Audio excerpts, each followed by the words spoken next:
What does it take to break a record? Determination for sure, hard work, maybe some innovation, and probably a bit of luck. For Rick Vesco, all those things come into play, but at over 400 miles per hour. At that speed, there isn't room for even the slightest error, which is where the innovation and luck come in.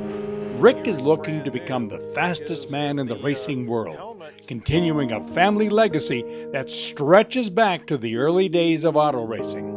I've been out here since I was a little kid in '53 with my dad. He started in 1933, and the first race on the Bonneville Salt Flats was in 1949.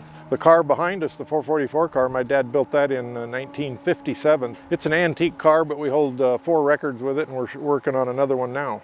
That new record is actually one the team already holds. In 2001, the Vesco crew broke the land speed record on the Bonneville Salt Flats at 459 miles per hour. They were even faster than that on one of their practice runs. Now they have their sights on a new goal, pushing the 500 mile per hour mark with the Turbinator 2, a vehicle they've been building for several years. This new body is all carbon fiber. It's an extremely strong composite material like they use in stealth fighters and all that stuff. It's extremely light. It ends up being about 40% lighter than fiberglass, and it's about twice or maybe 3 times stronger. Team Vesco is one of the most skilled and experienced groups in the world for building Bonneville racers. With a machine as powerful and fast as these, every aspect of construction must be carefully thought out and built to exacting standards. Nothing is left to chance when you're moving more than half the speed of a bullet fired from a 9mm handgun. As they've worked on the Turbinator 2, Team Vesco has found subtle changes in safety gear can actually alter the entire design of the vehicle. Every couple of years you have to get a new helmet, and as they improve safety, the helmets have been getting wider. And since 2001, the helmets got so big that it wouldn't fit in the car. So I had to change the entire roll cage and actually build a bigger headrest here.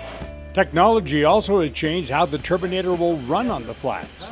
Back in the 50s and 60s, the instrument panel required a lot more space and weight than it does in 2014. The engine itself has taken similar steps in the 21st century.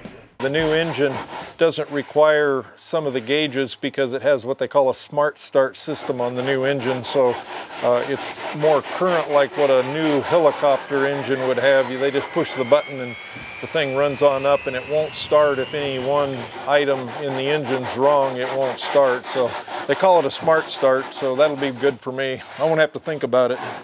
The Turbinator 2 is now finished and will race this summer at Speed Week to see if the 500 miles per hour barrier can finally be breached.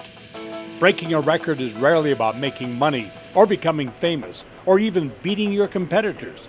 There is something else that drives these men and women, and for Salt Flat racers, it's no different.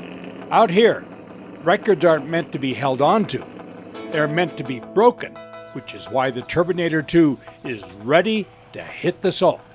Bonneville is considered kind of a total lost sport, and what I mean by that is it's one of the last amateur sports in the automotive industry and motorcycle industry that just about anybody can participate, but there's no prize money. There's nothing to win. You get a trophy if you set a record, and the satisfaction of something that you've built, you know, achieving a goal.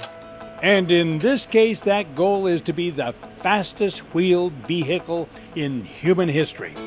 We'll find out this summer if the Turbinator 2 is up for the challenge. And here on At Your Leisure, we'll keep you updated.